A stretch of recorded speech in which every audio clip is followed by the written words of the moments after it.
Nigihe cy'isaha 6:12 nga muri studio za Radio Magara Samizi FM.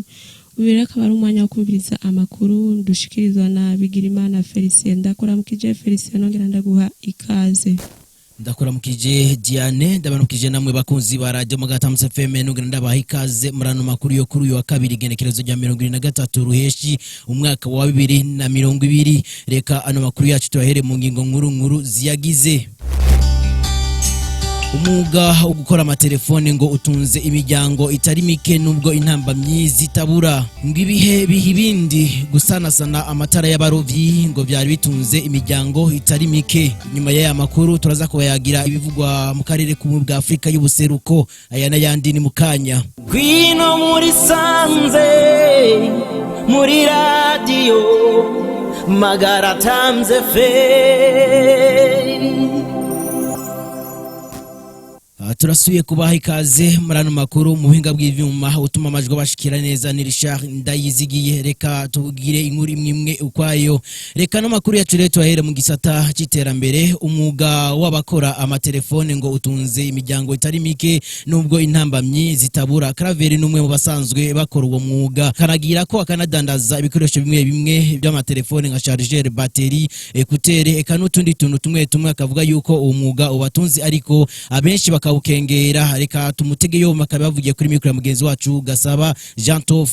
Nkora umwuga wo gukora amatelefone urambesezeho kubera ndabona ko ndi mu ibarabara tamuka mfise ko bingora ko atamujyango nosumira intambamye duhura nazo biragoye kubera mu kumakora n'abantu hara kukwidogera abafundi duhura n'ivyago binini bese baransira bakavuga ati nukuri urakora mugabo ntihabura kwidogera kubera abantu nose mwana bose niyo ngwara corona yabuzize ibintu vyise mu gihugu ubu nta bintu vyinzira no kurangura usanga haduze kakabeyi nkaye karawayigura inkumbi 8 usanga yiguze nka 10 hanyuma zitso nosaba noraba ko nk'abari imbere ko bodufasa bakaduterera bakadutera impunga tukaraba ko natwe twokwisumbura ndabona ko nobesaho umuryango nkaraba ko nabandi bonyegera tugakora nabari mu mabarabara tukaraba ko twoko kwiyungunganya. Tukiri mu gisata cy'iterambere nyene ngo ibihe biha ibindi gusanasana amatara y'abarovyi ngo byari bitunze imiryango itari mike. Niyo nkuru Musa numwe mu basanzwe bahisemo guhindura umwuga bari basanzwe bakora bakaba basigaye bakora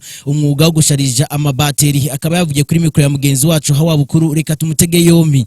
Jese nkora akazi ko gucaje amabateri turarihisha amafaranga uko dukoresha umuyaga nkuba regidezo nayo yaturihisha mu bisanzwe turariha umuyaga nkuba natwe ntitwashobora gukora akazi katagira karosho. Vraiment kano kazi novuga ati kuri twege dusanzwe tugakora kadutunze kandi kadufasha kaduharasyo kadufasha mu kuriha amazu dupanze ndetse n'utundi tuntu tuba dukeneye nke twankenegwa mu buzima. Ego tukafitemo uburambe kuva bakuye amatara ya kera bahora bakoresha bita mancoro amastandare uko niko kazi kuva kera naisanzwe nakora akazi ko gusudira y'amatara ya kera ko bamaze kubikora cyo mitamo gukaba akazi mpita nkora akazi ko gucariza amabateri nkuko byari bisanzwe bije ko y'amatara ya kera bari basanzwe bayakuye mvuga ati sino yicaruko atakandi kazi mfise jane nibije. Intambamye hari nuko usanga kenshi abarovyi tubahaye amadeni bagatora amadeni ugasanga ntibishuye bivanye n'ingene nabo mu mazi bigenze nabi usanga amafaranga yinjiye nabi bivanye n'ingene batishura amadeni nta kazi kaburi intambamye. Hari n'igihe umuyaga nkuba ushobora kugenda usanga amabati ntiyuzuye abakiriye bagashwana ibintu nk'ivyo ariko ugereza byose bushoboka tukabikemura kugira tubanye neza n'abateja bacu. So novuga ati yuko igiciro kirahari kandi kizwe n'amategeko ariko harabusanga bikika mukiza kusanga ibateri mwasize igiciro yuko mushobora gusheza ku ibeyi imwe bajya nabo bikika mukiza kugira baronka amafaranga menshi mugadaciye mu mategeko nko kuba mwabipanze n'abandi usanga bari kubaka amafaranga make cyane. Reka no makuru yacu tuyabandanirize mu bivugwa mu karere k'ubumwe bwa Afrika y'ubuseruko twatugiye guhashikirizwa na Alon Ndayiragije. Reka no makuru tuyahere mu yavuga mu Burundi abarundi begeranije hamwe mu ntara ya Muyinga kugira bapimwe umugera wa corona batakamba ko bugarijwe n'inzara cyo kimwe n'ikibazo cyo kutagira amazi. Abo barundi baharugwa mu majana 340 bashise muri ico gihugu bavuye muri Tanzania aho bagiye gukora ubuzi bubaye muri ico gihugu ca Tanzania. Abo barundi begeranije mu kigo cy'ishure ryigisha imyuga ya Mika muri komine ya Giteranyi. Muri ico kibanza bahakira abafise amikoro make make badashobora kuriha za hoteli yategekanije kwakira abugarirwa n'ikiza ca corona ya virus kugira ngo bashobore kugipimwa mu misi 14.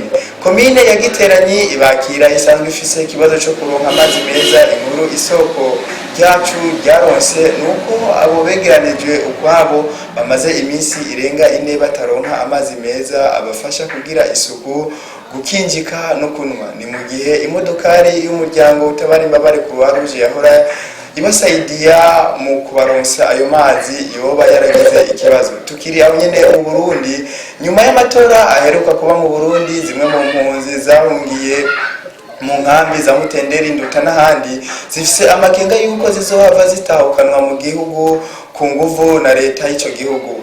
Abavuganye abashoboye kuvugana n'abategetsi babasiguriye ko imvo yakomeje kumvikana mu bategetsi ba Tanzania. Bavuga ko amahoro yabonetse mu Burundi izohava ituma ico gihugu gishira mu ngira igabishwa bamye bakorerwa. Basaba ubutegetsi bwa Tanzania kubahiriza amategeko agenga impunzi, hakazotahuka abumva batekaniwe mu mutima.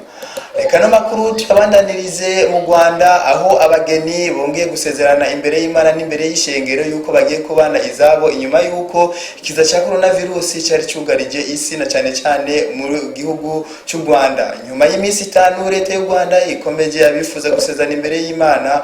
Kuri uyu wa Mungu abageni ba mbere barahawe iryo sezerano. Hano hari mu rusengero rya Adventiste ku munsi w'indwi i Remera. Abageni babwiye abajeje gutorokanya amakuru yuko ubugeni bwabo bwari bumaze gusiba amezi arenga 3, ariko ko bw'Imana yarashoboye kubafasha.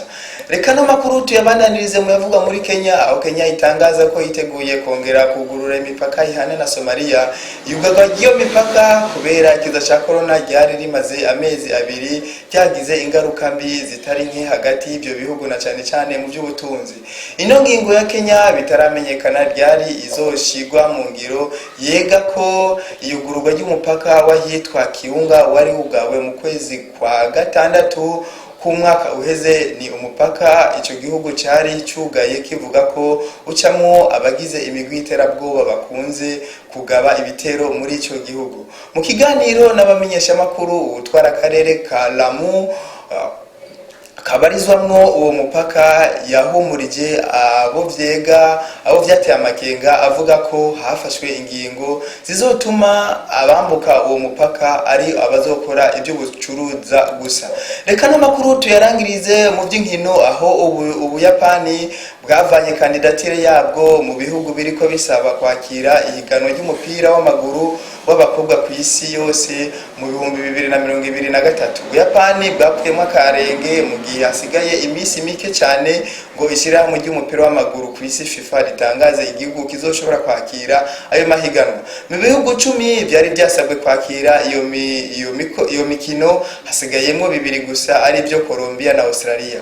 Ku munsi wa 4 niho FIFA izotangaza igihugu kizotunganya iyo mikino. Aho niragije amakuru yo mu karere ka Afrika y'ubuseruko ku bwa Radio Magara Times FM.